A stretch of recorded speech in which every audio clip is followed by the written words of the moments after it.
Hello and welcome to Primary PPA Cover. First of all, I want to say a big congratulations on getting your teacher position here with us.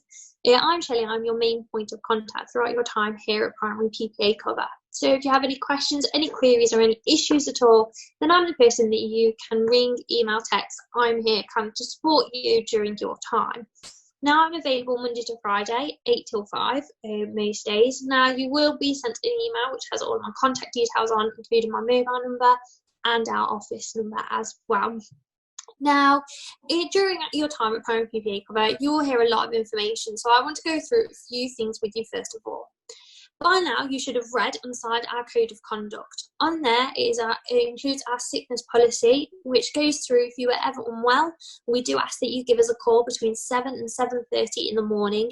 This is because we do have to find an alternative teacher if you were ever unwell for the school. When you call in sick, do be prepared for us to ask you what lesson plans and units you are up to, as we will need to ensure that those children do not miss out on their lessons and that the cover teacher can follow on from you as smoothly as possible. Along with that, we also don't authorise any appointments during term time, so do try and schedule them around your working hours if you can. And then if you have any issues, just let me know if you have any trouble here. Now, also in our Code of Conduct, it does outline our payment policy. Now, timesheets need to be submitted by the 20th of the month, but can include up to the 25th. You will have received a link to your timesheet, so do make sure you save that, as you will need to make sure you submit it every single month. My best advice to you is set yourself a reminder on your phone a few days before, ready to submit that timesheet on the 20th. If you submit it after the deadline, we cannot always guarantee that your payment will be processed through the payroll system. So just make sure you do remember to submit that on the 20th.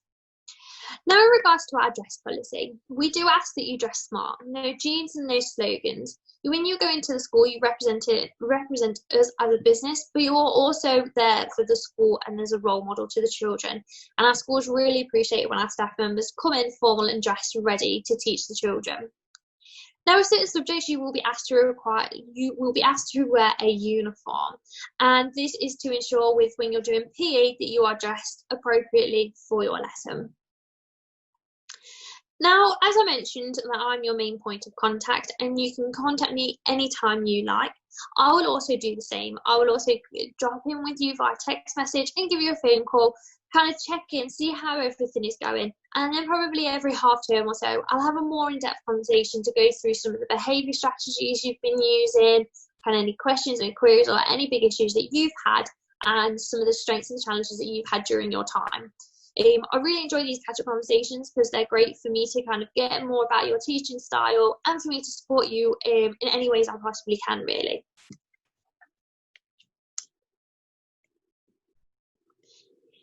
Now, before you start your teaching at Primary PPA, you do need to ensure that you have signed your Code of Conduct, and you will also need to ensure that you have signed your new employee form. Now, this form is very, very important, as it has the information that we need in order to pay you, so we do need to make sure that all that information and details is correct.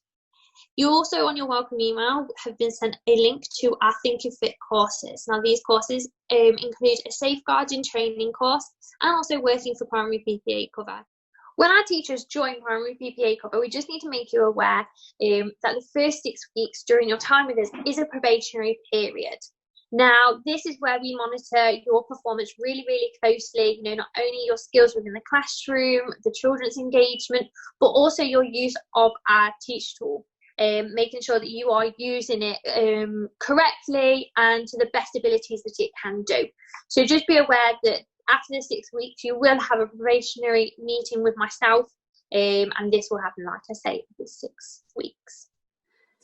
During this 6 weeks, if you need any support, then like I said, I'm always here to help you. Especially when you are using the system, we need to make sure you are using it confidently. So if you have any questions, any concerns, do please let me know. I'm quite happy to help you and spend time, going through things with you until you do feel fully confident when using the system. On your welcome email, you would have received your username and password to access the lesson plans. Now we use a system called teachtool.uk, and on here you will find all of your lesson plans that you need for the academic year for your subject. It is very important that you go through these lesson plans prior to your lesson to ensure that you go in knowing and ready and prepared.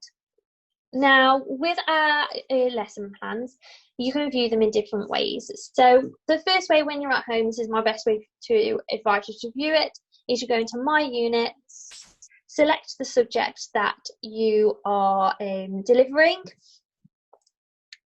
and then as you can see, you will have your year groups and 6 units. Now, our lesson plans are broken down into 6 units, 1 per half term. So you go into the unit at the start of the year, depending on whereabouts you are. So you click View Unit Lessons. Now, each unit is broken down into 7 lessons. 6 of them are teaching lessons, and lesson 7 is an assessment lesson, which is more of a kind of a review of the unit as a whole. When it comes to introducing lesson 7 to your children, I wouldn't tell them it is an assessment, because children are very young and they tend to worry as soon as they hear the word assessment.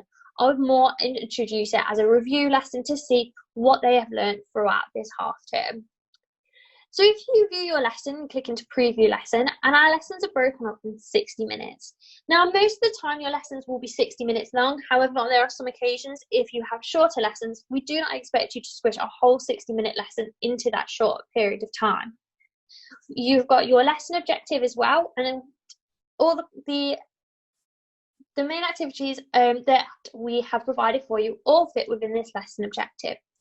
Now, as you can see, you have your starter activity. Most of the time it is to introduce kind of the learning objective and what they are going to be doing throughout this lesson. Your main activity, plenary activity, and any equipment and resources that you need. So that will be mentioned, if anything is mentioned in the main activities, then that is where it will be. Also, if there is any videos that you will need to watch, they are also in the video section here.